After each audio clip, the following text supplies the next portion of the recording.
سامنے تلاوت کی ہے،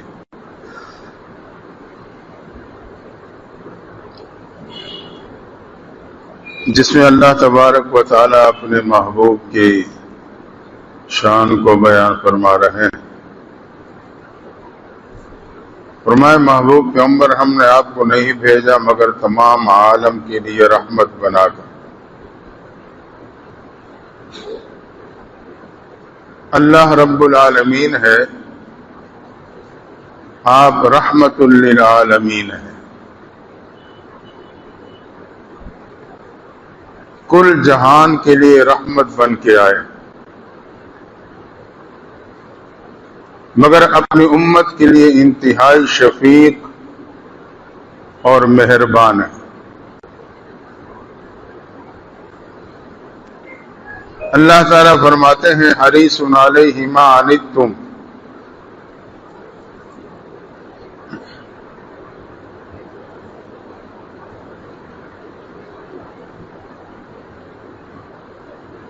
فرمایا علیہ ما عنتم حریص علیکم بالمؤمنین رؤوف الرحیم۔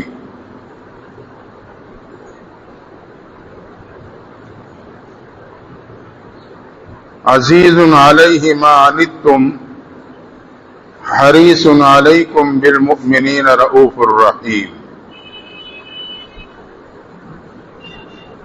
ایمان والوں کے لیے انتہائی رؤوف و رحیم ہے۔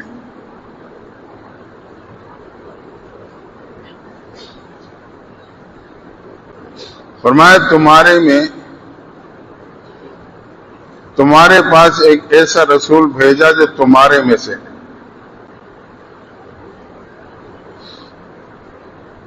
جسے تمہاری تکلیف بہت گراں گزرتی،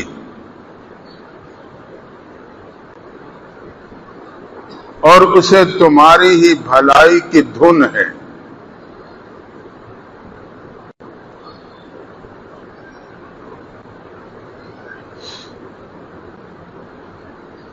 اور دوسری طرف اللہ نے امت کے دل میں محبوب کی محبت کا یہ مقام رکھا، فرمایا النبی اولیٰ بالمؤمنین من انفسہم،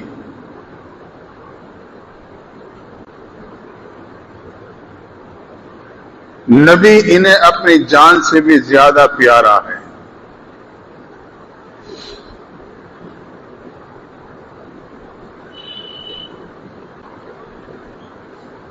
اللہ نے دو بے مثال نعمتیں عطا فرمائی۔ پہلی نعمت اسلام، پیغمبر علیہ السلام نے ارشاد فرمایا الاسلام یہدم ما کان قبلہ، اسلام پچھلے تمام گناہوں کو مٹا دیتا۔ اور اللہ فرماتے ہیں الیوم اکملت لکم دینکم واتممت علیکم نعمتی ورضیت لکم الاسلام دینا۔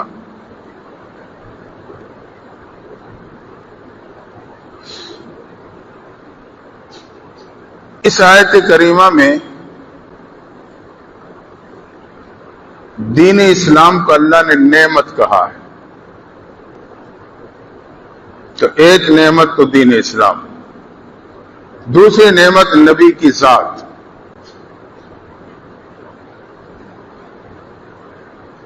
اللہ نے مجھے اور آپ کو اربوں خرب نعمتیں عطا فرمائی، بے شمار نعمتیں۔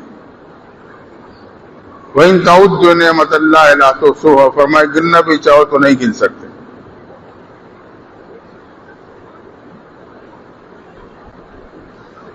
بارش کے قطروں کے بارے میں، ریت کے ذرات کے بارے میں، درختوں کے پتوں کے بارے میں اللہ نے یہ جملہ نہیں فرمایا۔ آسمان کے تاروں کے بارے میں کہ گننا چاہو تو نہیں گن سکتے۔ لیکن وہ نعمتیں جو اللہ نے حضرت انسان پہ فرمائی ہیں، اس کے بارے میں فرمایا کہ اتنی نعمتیں ہیں کہ تم اپنی گنتی میں نہیں لا سکتے۔ اس کے باوجود اللہ نے کسی نعمت کا احسان نہیں جتلایا کہ میرا تمہارے پہ یہ احسان ہے۔ آنکھوں کی نعمت عطا فرمائی، زبان، دل و دماغ، چاند، سورج، ستارے. لیکن جب محبوب پیغمبر کا نام آیا، محبوب پیغمبر کی نعمت کا تذکرہ آیا، تو اللہ نے فرمایا لقد من اللہ علی المؤمنین اذ بعث فیہم رسولا. لقد من اللہ علی المؤمنین، میں نے ایمان والوں پہ احسان کیا کہ ان میں سے اپنے نبی کو بھیجا. تو یہ وہ نعمت ہے جس پہ اللہ تعالیٰ احسان بھی جتلا رہے ہیں. وجہ یہ ہے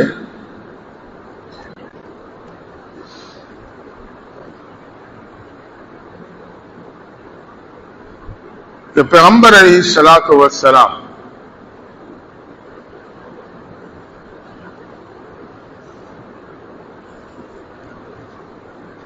پوری کائنات کے لیے عمومی طور پہ اور اپنی امت کے لیے خاص طور پہ اللہ کی رحمت کا سبب ہے.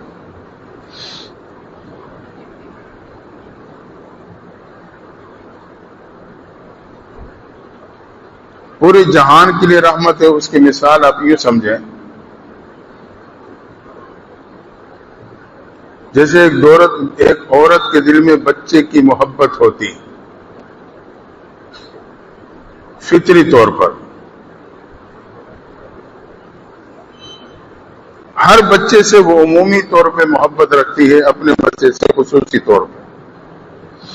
اگر کسی کا بچہ بھی رو رہا ہو اس کا دل بے قرار ہو جاتا ہے.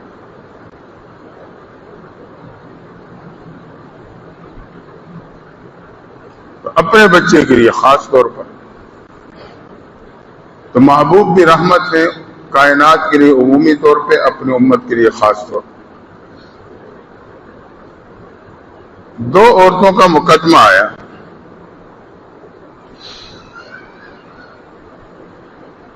ایک بچے پہ دونوں کا دعویٰ، یہ میرا بچہ ہے، دوسرے کا میرا بچہ ہے. بظاہر کوئی ثبوت نہیں. قاضی پریشان ہے کہ کیا فیصلہ کیا جائے. آخرکار قاضی کے ذہن میں ایک بات آئی.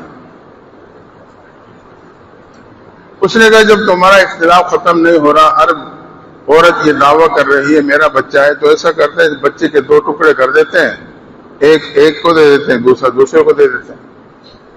اب جس کا بچہ نہیں تو اس نے تو فوراً ہاں کر دی. جس کا حقیقت میں بچہ تھا اس نے کہا قاضی صاحب ایسا نہ کرنا، اسی کو دے دے لیکن بچے کے دو ٹکڑے نہ کرنا، اس دوسری عورت کے حوالے کر دو لیکن بچے کو تکلیف نہ دینا. تو بات واضح ہو گئی کہ اصل ماں یہ. تو محبوب پیغمبر کو اپنی امت کی تکلیف برداشت نہیں ہے. عزیز علیہ ما عنتم حریص علیکم، اب بڑے حریص ہیں اپنی امت کے،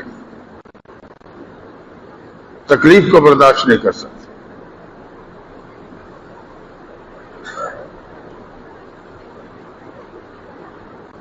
تو امت کے لیے خاص رحمت کیسے بنے کہ آپ کا بھول جانا بھی امت کے لیے رحمت، آپ کا سو جانا بھی امت کے لیے رحمت بن گئی.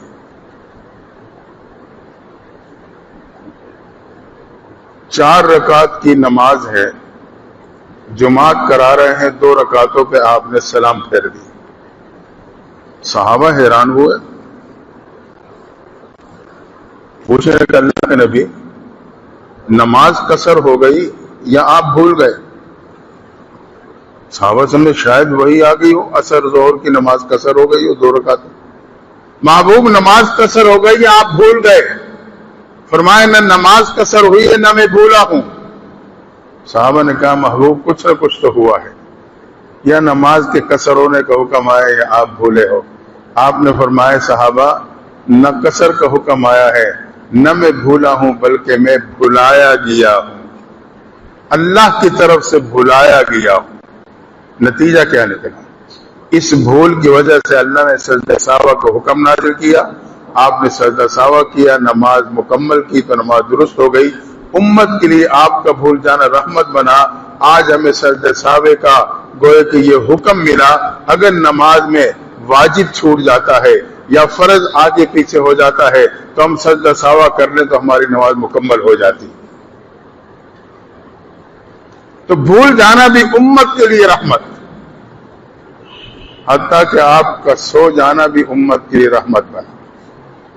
ایک معرکے سے واپسی پہ تھکے ہوئے ہیں، ایک جگہ پہ پڑاؤ ڈالا، صحابہ آرام کرنے کے لیے لیٹ گئے. آپ نے جو بلال سے کہا بلال تو نے کھڑا رہنا ہے، صبح کی نماز کے لیے سب کو جگانا ہے، بہت تھکے ہوئے ہیں سارے. رات گزری، فجر ہوئی. جب سورج کی کرنوں نے محبوب کے رخساروں کا بوسہ لینا شروع کیا تو آپ کی آنکھیں کھلی، نیند سے بیدار ہوئے. وہ تو نماز قضا ہو گئی، بلال کو بلاؤ. حضرت بلال آئے. بلال تو نے جگایا نہیں کسی کو، سو گیا تھا. بلال کا جواب دیکھو، محبوب جس ذات نے آپ کو سلا دیا تھا اسی نے مجھے بھی سلا دیا تھا. تو اللہ کی طرف سے قضا نماز کا حکم نازل ہوا. محبوب نیند کی وجہ سے نماز قضا ہو گئی ہے، قضا کر کے ادا کر لو. تو آپ کا سو جانا امت کے لیے رحمت بنا، تو آپ کا سونا بھی امت کے لیے رحمت. مجسمہ رحمت تھے آپ، ہر عمل آپ کا امت کی رحمت بنتا چلا گیا. حتیٰ کہ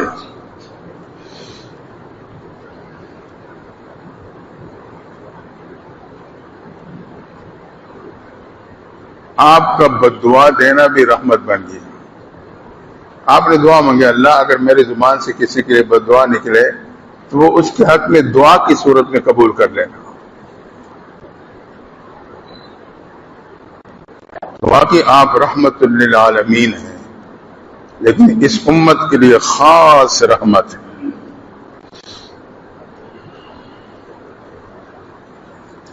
پھر آپ کے اس رحمت میں سے اللہ نے پوری امت کی اس رحمت کو اللہ نے تقسیم کر دیا. کائنات کے ذرے ذرے نے اس رحمت کا حصہ پایا. یہ آپ کی شان. اس رحمت کے حصے کا ایک ذرہ اس امت کی ماں کو ملا.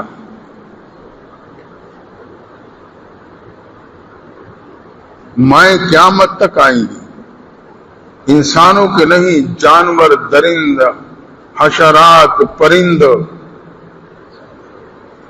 معلوم نہیں کہ کھربوں کیا بے شمار مائیں.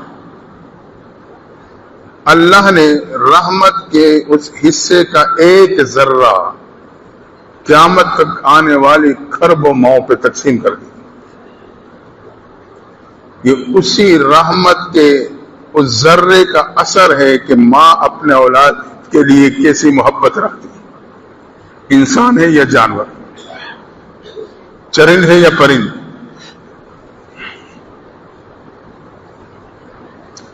تو ایک رحمت کا حصہ اس امت کی ماں کو ملا. پیغمبر اسلام السلام فرماتے ہیں الجنت تحت اقدام الامہات. یہ اس رحمت کا حصہ ہے. جنت ماں کے قدموں کے نیچے. محبوب پیغمبر نے فرمایا وہ اولاد جو محبت سے ماں باپ کے چہرے کو دیکھے گی اللہ اسے مقبول حج عمرے کا ثواب عطا کر دے گا. یہ اس رحمت کا حصہ ہے. اس لیے کہتے ہیں کہ غصے میں بھی اپنی نظر ماں باپ کے چہرے پہ نہ پڑنے دینا. اگر غصہ آیا تو وہ غصے کی نظر کسی دیوار پہ ڈال دینا یا گھر سے باہر نکل جانا، مگر اس غصے کی نظر سے ماں باپ کے چہرے کو نہ دیکھنا. کیونکہ یہ وہ چہرہ ہے جس کو محبت سے دیکھنے کا حج عمرے کا ثواب ہے. اگر غصے کی نظر سے دیکھوں گا ایسا نہ ہو کہ اللہ کا غصہ میرے طرف متوجہ ہو، رب کی غضب کی نظر میرے پہ نہ پڑ جائے. لیکن آج اس میں بہت بے احتیاطی، نوجوان اولاد کو اس چیز کا احساس ہی نہیں رہا.